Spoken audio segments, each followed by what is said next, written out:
Welcome back to America's Fractured Politics. Today I'm happy to have with me Rory Truex. Rory is a professor at Princeton University, where his research and teaching focus on Chinese politics and authoritarianism. He hosts the Civic Forum, a podcast and speaker series on the biggest issues facing democracy in the U.S. and elsewhere. Please welcome Rory Truex. Rory, it's great to have you. Thank you, Mark, for having me on. I really appreciate it. No, my pleasure. Let's kick it off with a broad question, but one that begs an answer. Is the U.S. still a democracy? And following that up, is this the right question to be asking? So I think it is the right question to be asking. And there's no easy answer here. So in political science, that's my background. Democracy is defined as a system where leaders run in free and fair elections and leave office when they lose. And so every word in that definition is doing work, right? So there's a lot of non-democracies that have elections. And if we even just rewind back to 2020, we had an election that Trump tried to steal. And had he succeeded in doing that, we would have been very clearly in an authoritarian chapter. So then we have him coming back to power and behaving in a certain way. And the question is, are we still a democracy or not? And I think the way I would answer the question is by saying this is clearly a leader and a faction of the GOP that is fundamentally authoritarian in nature, and they govern in an authoritarian way. And we can talk about kind of what the key markers of that are. And the key thing that a lot of political scientists are worried about is whether we transition from what we would call liberal democracy towards something resembling competitive authoritarianism. So a lot of people, when they think about authoritarianism, they think about China, North Korea, these kind of very draconian authoritarian systems. But most authoritarian systems in the world have elections, actually, and they have opposition parties and other candidates. And the key marker of competitive authoritarianism is it's a system where the leader and the people in power use that power to try to tilt the playing field to their advantage. And that might mean trying to silence the opposition with lawsuits or trying to change the rules of the elections and so forth. And so I think we're seeing the Trump administration display that kind of intuition and that kind of strategy of trying to use the power they have to tilt the playing field to their advantage. And whether or not they're succeeding is a different question. So I think we're entering into something resembling that. Now, the good news is I think a lot of those efforts have been thwarted, and I actually am very confident in the pro-democracy movement. And I think this is a budding, would-be authoritarian regime that's kind of running out of steam and isn't particularly popular. So I'm broadly optimistic, but I think it's important to call it what it is. And I do think calling it authoritarian to a certain degree is appropriate. He's losing case after case in the courts. And so there is some pushback. The question is whether or not he'll actually abide by those court rulings. And that's a question I think that remains to be answered. Yeah, and it's important to remember, I mean, and you know better than anybody, the amount of damage that has been done already. And I think the normalization of gerrymandering, like trying to search for seats in Texas and elsewhere, using the power of the state to intimidate critics, prominent people like Jimmy Kimmel or leaders in Congress and so forth, the takeover of media institutions, like a lot of damage has been done. But I think the pushback is quite real, and I think he's kind of a bumbling authoritarian figure. He's just so corrupt and centered on himself that I think he's squandering whatever political capital he had. For me, I think it really comes down to the election in November. And if there is a free and fair election, the polls would suggest the Democrats are going to do pretty darn well, and that will be an important moment. And we don't quite know what will unfold. And I think in the authoritarian world, there's quite a lot that's fair game, including canceling elections and other things. So to me, it's sort of we're in this a little bit of a lull until November. And at that moment, we're going to learn more about where we really are. It always comes up, so I'm going to ask you, as a political scientist, do you believe we're going to have free and fair elections? I do. Yeah, I do. And I think if we didn't, if there was an effort to cancel them, I think, or there's so many different cards that could be played, right? One is outright cancellation. Another is using ballot boxes, intimidating people. There's already been a fair amount of efforts at disenfranchisement. There's intimidating people when they go to the polls with ICE or other agents of the federal government. There's kind of delegitimizing the results after the fact and saying they were the product of fraud or interference or something like that. So there's a lot of different cards that could be played, and I would be I'd be surprised if they go completely smoothly. But we have seen reasonable elections in the last year that do seem, that the results are being broadly honored. And so I am optimistic. I think it's important to kind of maintain our vigilance about this. And I'm optimistic in that if there was something as drastic as canceling the election, we would see mass unrest in the country, given how unpopular. And I think all of that lead up with no kings, all of the different protests over the last year or two, that's basically like building our democratic muscles. And it's a kind of like practice runs for potentially bigger moments. And so November could be one of those big moments. And I think the pro-democracy community is ready. And I think that will put a lot of pressure on Trump and others in the Republican Party to do what's right. So I am broadly optimistic. So speaking of the pro-democracy movement, how would you assess its progress? How is it doing?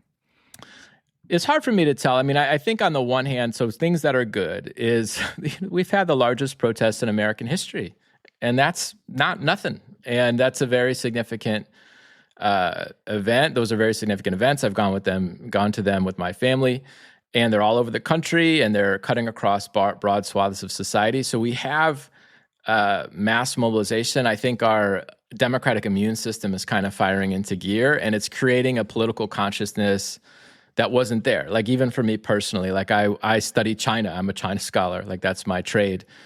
But I feel more American and more invested in my own citizenship than I ever have in my entire life. And I think that's true for a lot of people around me. So I think broadly speaking, the one pleasant side effect of the Trump administration might be to re-energize civil society, re-energize our democracy. And there's a lot of data in political science to suggest it's been in decline for decades now.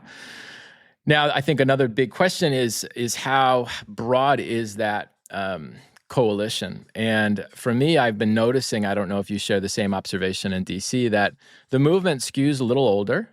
Yep. I'm not seeing a whole lot of 20-somethings out there. I'm a college professor. Campuses are shockingly quiet right now. And I don't know if it's apathy or if it's a hangover from protests about Gaza or Palestine, whatever it is. But it's noticeable to me that it's really the older generations, notably the boomer generation, which is doing a lot of the work. And so that's, I think, something. What are you noticing for you, like down in DC when you go to these events? Exactly the same thing.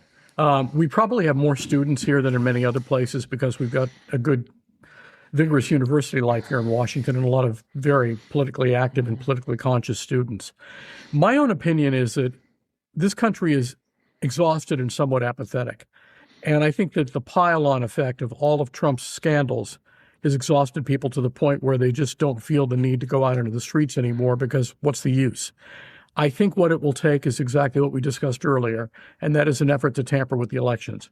I think that's going to shake people out of their torpor and result in demonstrations that will clearly shake the administration to its core, because I don't think they're equipped to handle mass riots and mass demonstrations and mass unrest.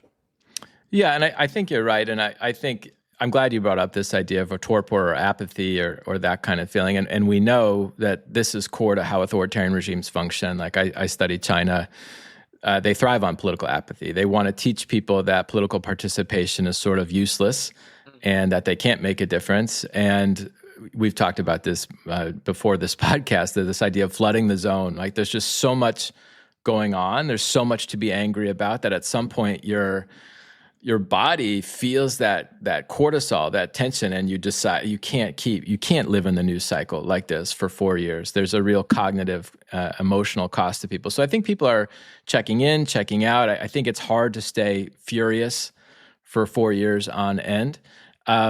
And I think, the kind of reflecting pool thing that's going on right now, that's captured people's imagination because it's such an obvious manifestation of corruption and incompetence. But that's not going to get people really in the streets. And so, but I think people are primed. I think people have been educated about authoritarianism. Like the language of authoritarianism is commonplace. People know what it looks like now. They know what to be watchful of. I think the narrative about the election being stolen and the big lie, all that is being pushed back on by our politicians and our civil society leaders. So I think people are primed to be paying attention at the moments that really matter. And I do think the election is the big one. Yeah. I just published a piece on the nature and scope of repression under Trump. And I'd like to get your views regarding where we are on the scale of repression right now and where you think it's going? So I think I was worried, honestly, at the outset of this, that like the authoritarian chill would take hold. And by that, I mean, in authoritarian systems, like the key difference is that there is a cost to political expression, a cost to opposing the regime or the leader, whoever it is. You pay for that. And that's a key demarcation between democracy and authoritarianism. And so Trump is trying to impose that cost. And that might be through intimidation through ICE and kind of normal people. It might be directed primarily at opposition leaders, right? Like people in the Senate or even members of his own party that kind of go against him. So he's trying to impose that cost. I would say primarily at this point, it's being directed at other elites and not necessarily at the American public. Like I think going to a No Kings protest or saying something about Trump on Twitter or whatever, at this point doesn't carry much of a professional or personal cost to most citizens, which is a good thing. And then the other good thing I would say is that the chill hasn't really taken hold, and in fact, it's backfired. So I think Americans are kind of an unruly bunch, right? And so people have reacted by being more angry, and so that's another feature of repression that we see actually in the authoritarian world is sometimes a little bit of repression backfires because it generates this backlash. And I would say that's been the result. So I think his efforts at repression have kind of sputtered out. A lot of the efforts to take down prominent leaders have failed in the courts. He kind of looks silly. And I think he's kind of maybe slightly pulling back from that strategy. If we compare like that first 6 to 8 months when it was, ICE being deployed in major cities and kind of in that like boots on the ground way, I think we've kind of seen a pullback from that, which is good. So I do think it's significant. The repressive component is significant, but I think American society has pushed back in a pretty important way. What do you think? What's your rating of this? My rating is that we are pretty much at the same place you described. People are reacting. They're angry. They haven't reached critical mass yet, and the repression itself is sputtering because he keeps trying, and as you said, he keeps getting defeated in the courts. And I think that there is a sense on his part that going too far might backfire. And although he wants to, I think that there are enough voices that tell him, be careful with this because you might get what you wish. And what he wishes is in what's politically beneficial are two different things. Yeah, and I think it's also worth noting that, I mean, the American people are demonstrating a fair amount of courage. Not everybody, right? We can go through the list of law firms that have capitulated. Like the private sector, I think, has been pretty darn craven. And being a lawyer, I'm incredibly disgusted. Yeah, and I think not all, but I think people are seeing a business opportunity where they should be seeing authoritarianism, and I think that's been disappointing. But I think the American people, in terms of the amount of people going to protest, people documenting abuses of ICE in Minneapolis and other places, like I think the everyday Americans are kind of doing the right thing and reacting appropriately and putting themselves out there, and so I think that is meaningful. And also our media leaders, people like Jimmy Kimmel and Stephen Colbert, like in an alternative world, those guys shut up, and they haven't shut up. They've continued to be critical of Trump, and so I think that's meaningful. So I'm optimistic that chill won't take effect. And to institute that type of chill would require a level of repression that I think wouldn't stand. Like you can't get away with it at some point. And I think the societal pushback has been strong enough. And I think people around Trump have realized it's not going to work. So we're kind of settling now into kind of like a corrupt crony capitalist stage of this, where it's just about enrichment and personal glorification, which is tiresome and painful to see unfold. But it's in some ways kind of less threatening, I think, than the bigger picture stuff we were seeing in the first 6 to 8 months. Related to this, I get this question on Substack all the time. What can I do as an individual to further the pro-democracy movement? That's a great question. I have a little pod myself, and I ask people that question all the time. And I gotten a series of answers, and I'm going to convey those insights and pawn them off as my own. I think one answer that I really liked was from a guy named Brendan Nyhan, who's a political scientist at Dartmouth. And he likened the kind of fight for democracy like the fight for climate change, in the sense that it's not an all or one. It's not a 0 or a 1. Every little ounce of or gram of carbon that we prevent going into the atmosphere matters. Every little pushback we give matters. So we're going through a moment of democratic erosion. It's kind of undeniable.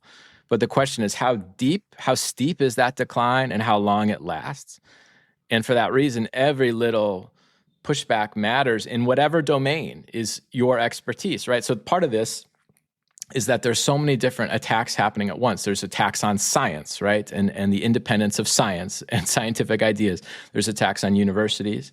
There's attacks on immigrants and the immigrant population. There's attacks on the healthcare system. Like you go down the list, basically every major institution in the US system is under some sort of duress.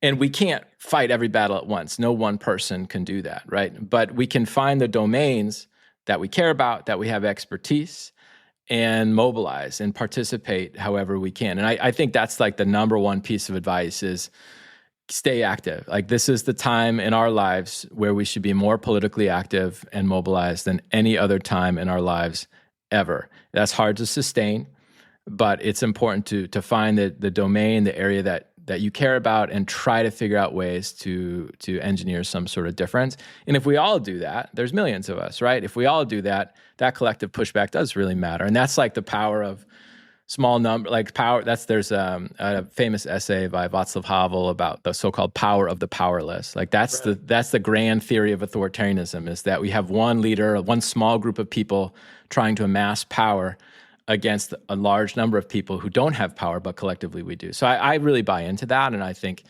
what you're doing even on your Substack, right? Like that makes a big difference. You're mobilizing people, you're educating people. So we all have to find a way to contribute.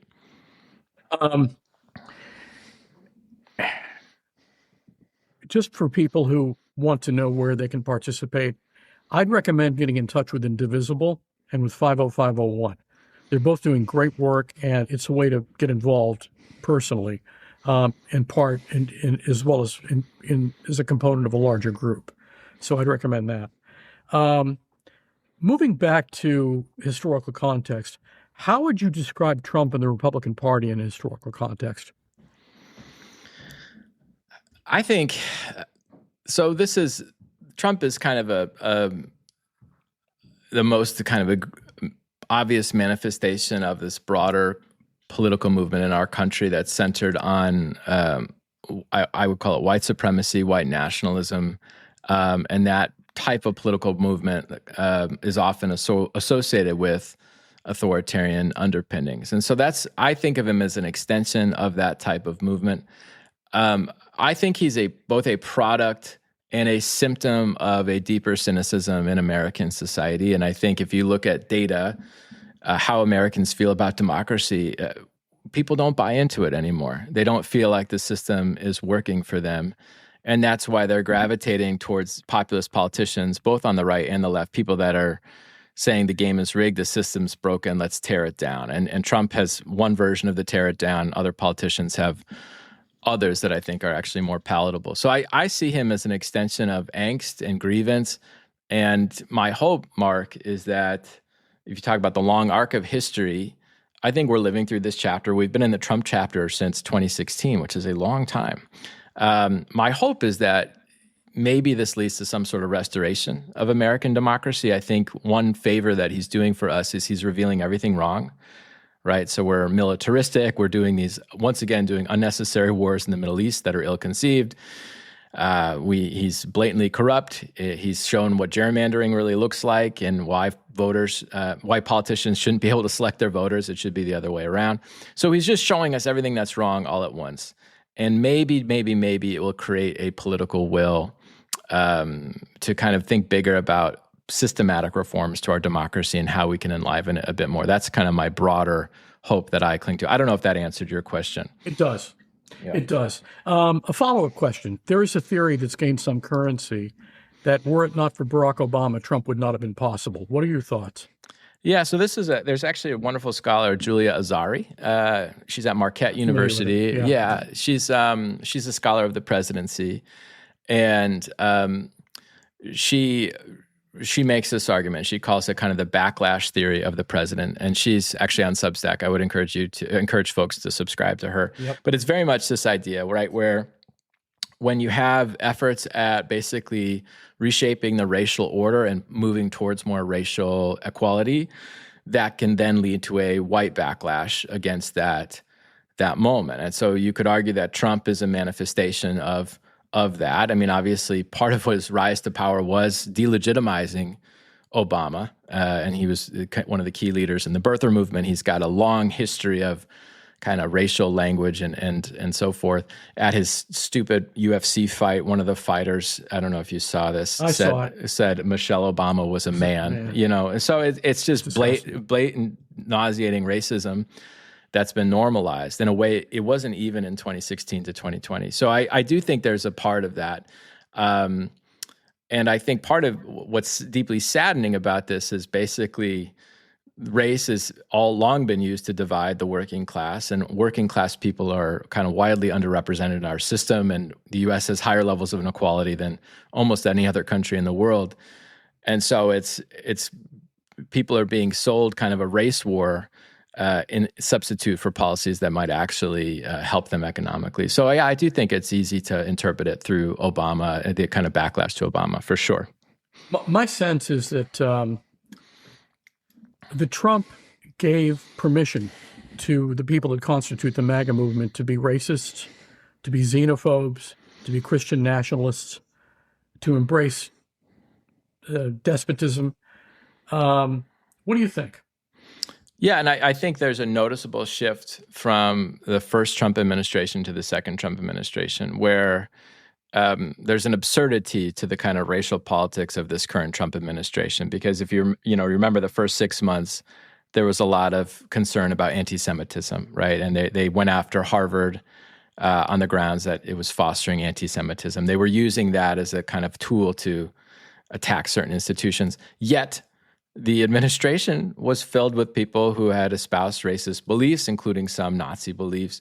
And so being kind of a open racist was no longer disqualifying in Trump 2.0 in the way that it might have been in Trump 1.0. And I do think he's created a space to talk about race in a certain way. You think about people like Tony Hinchcliffe, who I think he's this comedian, the guy who made the Puerto Rico is garbage joke at one of Trump's rallies many years ago now. But he's faced no consequence for that, right? He's more popular than ever. So I think Trump is in a way kind of it's like a rot that is spreading, right? He's fundamentally soured our discourse. He's normalized this behavior, and you see kind of little Trumps popping all over the place. And again, that's like a very deeply authoritarian thing to happen, where there's something I would call like personality mirroring. So when everybody's trying to please the big guy and please the leader and show their loyalty, they often will mimic their speech patterns. They will mimic their approach. You see this in China with Xi Jinping, where there are like a lot of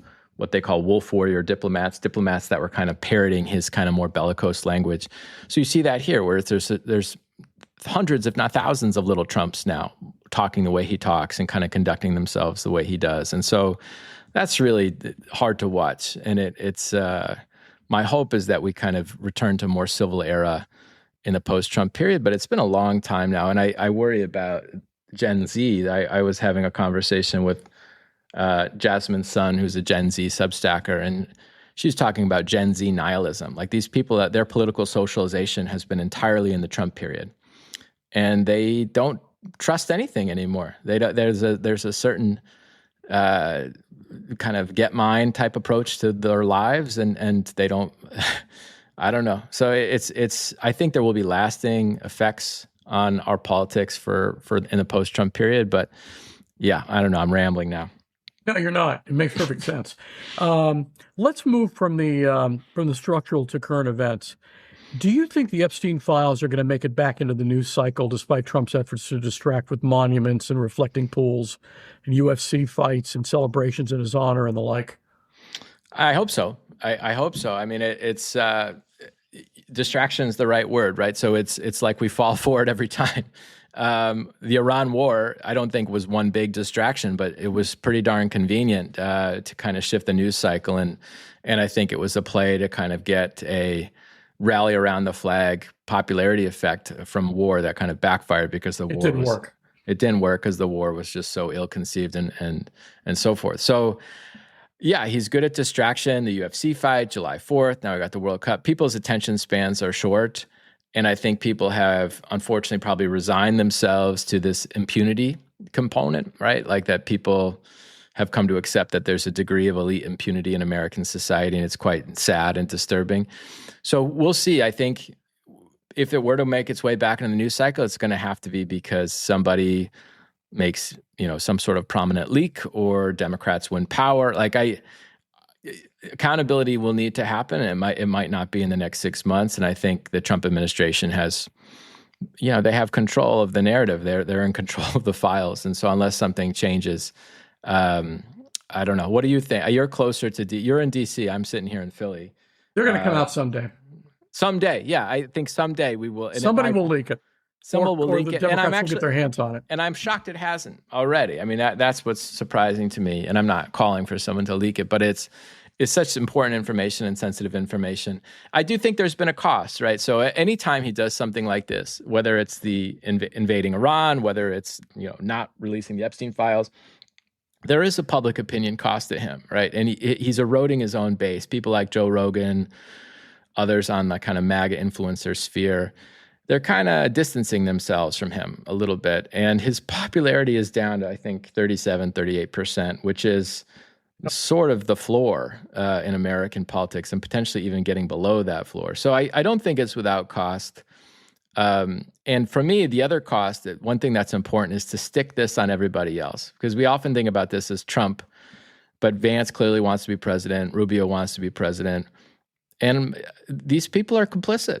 And everything he does reflects back on them, and that needs to stick to them, that they backed all of these different efforts and did nothing. And so that to me is also a part of this. It's not just about Trump. It's about pinning all of these shameful things on everybody else in that administration and making sure they're out of our politics for the foreseeable future. Yeah, I personally don't want to ever hear Stephen Miller's name after this is all over. Yeah, that's the hope, is that they've ruined themselves. And you look around, I mean, they are dropping, right? Like Gabbard's out, Bondi's out, Bongino's out. Like it's generally not a pleasant thing to serve this type of leader, this kind of erratic, personalistic, narcissistic leader. The lieutenants are the ones that go down. And so tying yourself to Trump is not really a smart strategy in the long run. And I think it's important to make sure people who did feel those consequences. You notice some of his victims are women, too. A lot of his victims are women. He fires women with great regularity. Yeah, no, I think there's data on this, right? That for whatever reason, Hegseth, Rubio, they're still kicking around, and it's the women in the administration who are put in these difficult positions of basically being his attack dogs, like Bondi, trying to use the tools of justice against his political enemies. They're the ones who are going down, at a higher rate. I would have to look and see if that's the sole. I think that's clearly a pattern, right? Yeah. How do you see the midterm shaking out, just from your personal opinion? I'm not a pollster, so I can tell you what I've been reading, and I read people like Elliot Morris and Nate Silver and the different folks. I mean, I think the data would say, first of all, I think it's important to be open-minded about what will happen. Like I really, anytime someone says we're going to win the election, and if we didn't, it was compromised or rigged or something, like that's what the other side does, right? So we need to be, there is electoral uncertainty. It's real. We don't know. Polls are increasingly unreliable. Sometimes I work with survey data and with polls myself. We don't even know what's an AI agent anymore responding to our polls. So I think it's important to acknowledge uncertainty. But provided that the election is free and fair, my expectation is that the Democrats take back the House in a pretty significant way, and potentially even the Senate. I think there's a real possibility. And then the question is, well, what does that look like? And my concern, I think it would still be a great thing if there was more checks on his power, is that then Trump uses the democratically controlled Congress as like this scapegoat for everything that goes wrong, right? And right now there's unified government. Everything that's going wrong is the result of Republican government. And once it's divided government again, maybe then that gives Trump a kind of excuse. I think there's also, I'm curious to see how Congress is treated if it falls into Democrat hands. We see even kind of an increasing marginalization of the institution. Like things happen, like in other systems, like parliaments are disbanded. I don't think that would happen in the US because of the backlash, but I have trouble envisioning a scenario where the Democrats gain power and are able to hold him to account easily without issue. But I'm broadly optimistic. I think this is the moment. This is what we in political science we would call a critical juncture. And returning to your point about what do people do, the most important thing is to win the election. And people, I've seen stuff on Twitter like, oh, we need to have a revolution. Like people are talking like this is get out and vote. You need to get vote. We have a channel, and in any system, there's a channel for influence. And in certain systems, the electoral channel is gone or non-viable. Even in a place like Hungary, we just saw it happen in real time, right? Like 5 years ago, nobody would have predicted that. Nope. But if opposition is strong enough and well organized enough, it can topple a system that's even very entrenched. And Trump is nowhere near as entrenched as Orban was. So I think it's really just about focusing on this election. This is the election of our lifetime. It's unfortunate that it feels like every election is the election of our lifetime. And maybe one day we'll have a boring election, like a McCain-Obama type election again or something like that, but we're not there yet. What do you think, Mark? I need to keep you know more than me about some of this. Like in terms of the midterms, are you broadly optimistic as well? I'm very optimistic. I think Trump's our best friend. He has given the Democrats ready-made quotes that all they need to run is just inflation doesn't bother me. I don't spend a lot of time thinking about the American people's welfare, things like that. And all you need to do is link it to the congressman in question for a particular race and basically say, this man has voted for Donald Trump on every issue. And this is what Donald Trump thinks, and that's what this guy thinks. Vote Democratic. If they did that, they could really make a big difference because they need to focus on affordability, but you also need to link Trump to the fight for something other than affordability, for the fight for despotism, the fight for control, the fight for to maintain corruption and things like that. They need to emphasize all those things. But I think based on what I'm seeing and based upon the midterms, the interim poll, the interim elections, the off-year elections and the elections that have been held, the special elections, Democrats are winning them one after the other, after the other, after the other, after the other. And they're flipping Republican districts by 20 points. Yeah, by huge margins, right? Yes. And even Texas is in play with Tallarico. Like, I think I completely agree with you that he is a gift to the Democrats. And one thing that's universally true across all political systems is people hate corruption. And the corruption is in plain sight. It's even the algae thing, like it's so blatant and easy to describe. And then the inflation aspect tied to the Iran war. And so that actually is also what gives me some optimism is Trump is just so incompetent and selfish. And if he were remotely savvy, this could be a very different situation. So if he actually focused on the needs of the poor and the middle class and actually tried to engineer good outcomes for them and showed that he cared, we would be in a very different, he could be popular, right? But instead he just is so focused on himself and his cronies that I agree. I think he's a gift. And I think Republican people in the House and Senate are stuck in a hard place because they have to win their primaries. They have to kind of kiss the ring in order to keep him on their good side. And if they don't, general, that's a disaster. And then in the general, then they have to turn around and try to run in a general election. And he's endorses the more extreme candidates, the people who endorse the big lie and all this crap. So I think, yeah, he is a gift to the Democrats. And I think, I think this election's easier than the next one. I think the presidential election, I just feel like I'm not saying we're going to botch it again, but I think the field is going to be pretty messy. And I hope we nominate a good solid candidate. But let's not get ahead of ourselves. Yeah, exactly. I want to switch over to China. I don't want to miss the opportunity to talk about China. Assess the power balance between Trump and Xi after the summit. So I think U.S.-China relations have been on a bit of a roller coaster, which people probably aren't paying too close attention to because there's so much else going on. But it's for many, many years, the kind of default China policy was engage with China. And then in Trump 1.0, he definitely adopted this tough on China approach. And that was the trade war and calling Xinjiang a genocide, all these different things he did. And then the Biden people largely continued that tone. although they had difference in substance and I think they were much smarter about it. And then this time around, I think what's happened is the Trump people have realized the limitations of American power, and trade war 2.0 was a huge backfire, and Trump and others around him underestimated the willingness of the Chinese side to show their power, namely rare earths. So the Chinese side China has a near monopoly on these rare earths, which are part of the periodic table that nobody knows about, but they happen to be huge to the world economy, and they can cripple the American economy within a few weeks if they just withhold them from us. And so I actually think we've now reached this new moment where the two sides are realizing they need to tone things down. Trump is calling Xi Jinping a friend.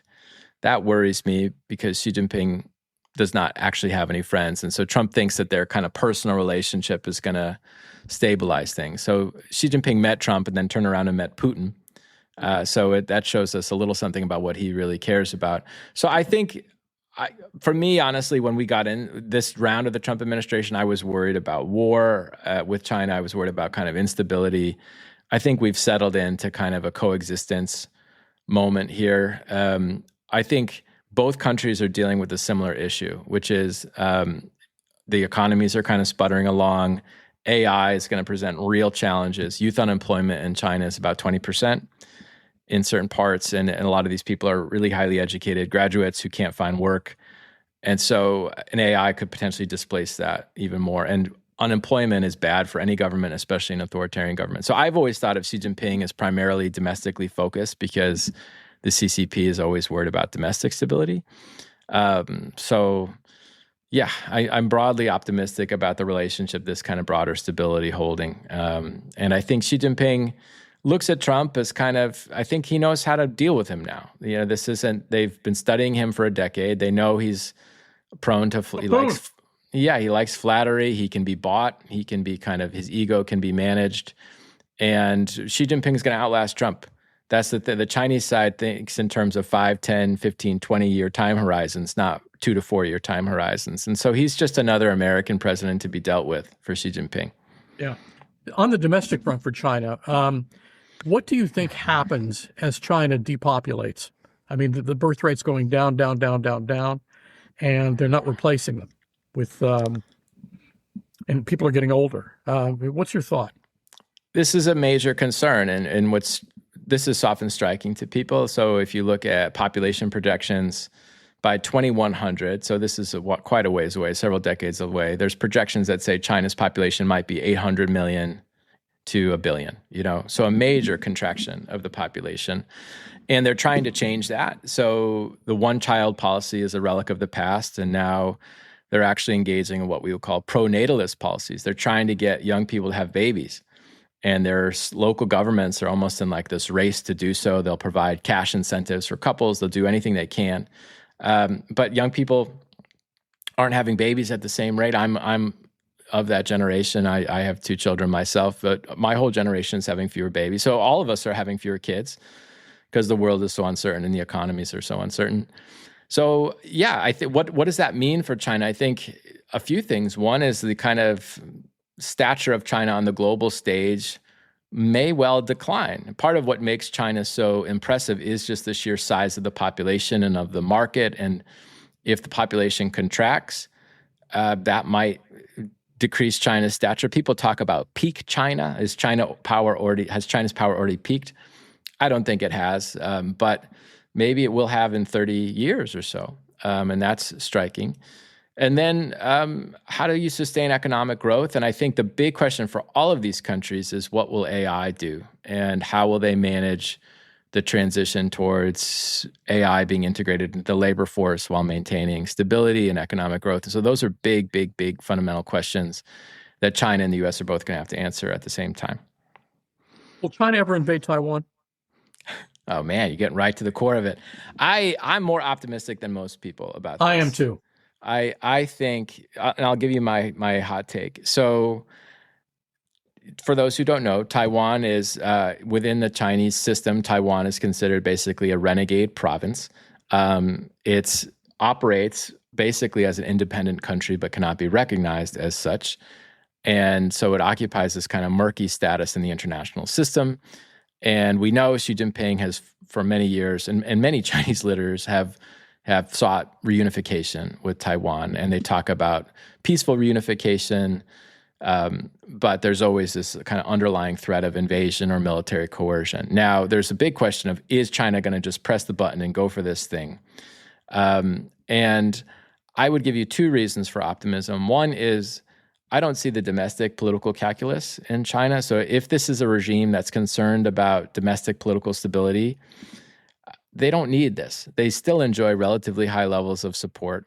If they went for a war with over Taiwan and lost and bungled it, that could be the kind of thing that would really destabilize the system. That's one way authoritarian leaders go down, is they lose wars. So they don't need to win Taiwan. Xi Jinping doesn't need to win Taiwan. He needs to not lose Taiwan. And by that, I mean, if there were credible moves either in Taiwan or on the US side towards independence, like, for example, like diplomatic recognition towards Taiwan, that would put Xi Jinping in a position where he would have to do something to please hardliners at home.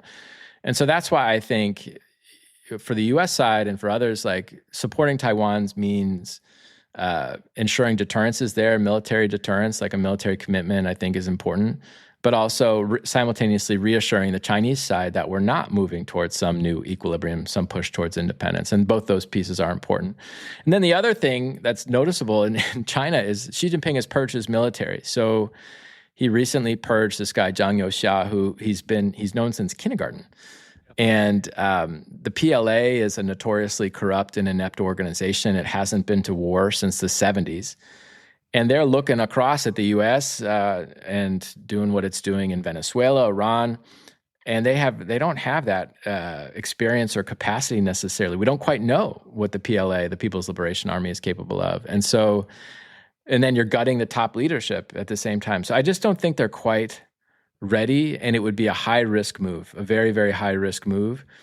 And I just don't think Xi Jinping operates that way. He also looks at domestic politics in Taiwan. The Taiwanese people are hedging closer to Beijing because they no longer view the U.S. as reliable, and they look at Trump and they don't see a reliable partner. So if Xi Jinping is looking across the strait at domestic politics in Taiwan, I think he's broadly optimistic in the next 2 to 4 years. So those are my reasons. I'm optimistic that peace will prevail, and I think that's kind of the best we can hope for with Taiwan, is just kind of keep kicking the can down the road and preserving the status quo that still exists. One thing I would add on Taiwan is that from a military perspective, it would be very difficult. The straits are very narrow. It would be very hard to take a land army across the straits into China without them all bumping into each other. Into Taiwan without them all bumping into each other. Yeah. It's very difficult militarily. Yeah, this isn't Ukraine, right? This is a very different situation. And it would be also difficult for the United States. And I think it's important to acknowledge that if there were war between the U.S. and China over Taiwan, it would be a global catastrophe. If we were to win that war, if the U.S. were to intervene and win, it would likely come at the cost of tens of thousands of American lives, is my understanding. I'm not a military expert. And potential nuclear escalation is also on the table. And so it's something that needs to be avoided. And I think the two powers have a responsibility to manage this issue and avoid war. And I'm optimistic, actually, that I think peace will prevail. I just think it's just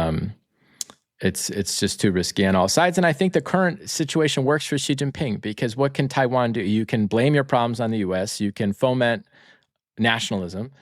And you can have a huge military budget, which we know in authoritarian systems is really important because you can buy off your generals and so forth. So I've always thought that this current situation, China complains all the time, but I think it really does work for the CCP. And so I'm pretty optimistic.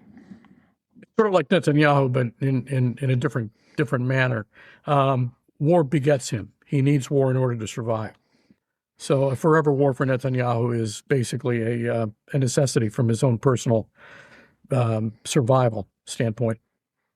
Yeah, and I mean, I think the big question mark is when we talk about deterrence, it's about deterring one person. It's deterring Xi Jinping. It's what does he want?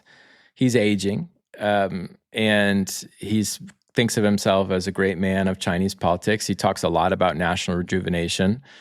And will he be satisfied with his legacy as it stands? What will he look like in 5, 10 years? I mean, my guess, and I don't know, but my guess is he'll stay in power until he dies, or at least he will try. That tends to be what we would see in this type of situation. And so aging, paranoid dictators are not a good thing. And so that would be one situation I get worried about looking longer term, 5, 10 years. What does Xi Jinping look like at the end of his road? But all signs suggest this is a person that operates. He's very bold domestically, but he's not irrational. I wouldn't say he's Putin. I think he's not quite as militaristic or aggressive. And the Chinese population thinks about Taiwan differently. When you talk to Chinese people, they'll often say the Taiwanese are family. They think differently about Taiwan than they say like the Japanese or something who they view as often with enmity. I think with Taiwan, the hope is peaceful reunification. That's what Xi Jinping would really like to engineer. And he might be able to do that, right, if the Taiwanese public opinion continues to shift. So we'll see. Yeah. As far as aging paranoid dictators, we have our own, but he's not rational. Yeah, good God. I mean, it's hard to. There are days when I think, how can this last for 4 years? And I think I think for J.D. Vance, I'm not inside the man's mind, but he clearly wants to be president. Every day that goes by, Trump does something irrational or embarrassing. He's falling asleep in meetings. He's just openly corrupt. And so will there be a move in the MAGA coalition to kind of oust Trump in some way? And I'm not saying violently. I'm saying kind of politically through constitutional channels. I'm not sure. But I think that's the other thing I've been thinking about lately is like, we often say this is the Trump movement. But in a way, Trump is an expression of a lot of different interests, whether it's Christian nationalist interests, it's the tech right business interests, and he's kind of an unreliable puppet. And his only usefulness is that he's got, a third of the country enraptured. Straw, yeah. Yeah. And so if that starts to deteriorate, maybe there will be an effort to kind of push him aside and get someone like Vance in power earlier in order to kind of solidify him as the successor. I don't quite know, but it is, God, it's hard to imagine this going on for another 2.5 years. And it may well. And I think what my hope is that, there's a Democratic wins in the fall. And then we see kind of the worst impulses of the Trump administration start to fall away. And it just winds up becoming the Trump enrichment fest. And we can scrape his name off buildings, and we can prosecute people for corruption eventually. But that's the kind of, in some ways, the best case scenario at this point is. And in our field, we talk about what's called tin pot dictatorships. Tin pot is is a flimsy pot. It's made out of tin. And the idea with a tin pot dictatorship is there are leaders whose sole focus is enriching themselves and in corruption, versus kind of leaders with military ambitions or kind of more totalitarian social ambitions. Trump doesn't really care what American society looks like. Like he doesn't really want to reshape it that much. People around him might. So if we kind of just goes back to his like narcissistic, corrupt impulses, like that might be the most palatable thing for us in the next couple of years. We'll see. What do you think, Mark? I mean, you're in DC, you're closer to those types of conversations. I think he implodes sometime after the midterms. And what would that look like? Oh, I think he'll ultimately be forced to step aside. I think that Congress will finally turn on him in revenge for what he's going to do to them in the midterms. I think that there will be no reason to be loyal to him anymore because he's a lame duck. And I think the damage that they believe he'll inflict on them in the next 2 years after the midterms will be so great it's a guarantee they'll never be reelected. And the losses will pile up, and I think they'll finally step aside. They'll step in and probably. Well, and by that, do you mean Republican defection? Because that's kind of what it would take. And you look at other systems like South Korea had this brush with authoritarianism and Yoon declaring martial law, and you had people from his own party defect. And that's what it takes. We need mass Republican defection. And I think that's the big question is, what does the future of the Republican Party look like? Is it going to be the kind of Liz Cheney, Lincoln Project, bulwark kind of faction of the GOP that reemerges and kind of ousts MAGA? I don't know, but that's what's been saddening. Honestly, if I was going to say the thing that's the most sad to me is like the Republican political elite going along with this because it serves their policy goals. And I know people in the Trump administration, smart people, and And I can't even believe they're a part of this. I'm like, what happened to you that you think this is remotely okay? So that's the big question, is defection.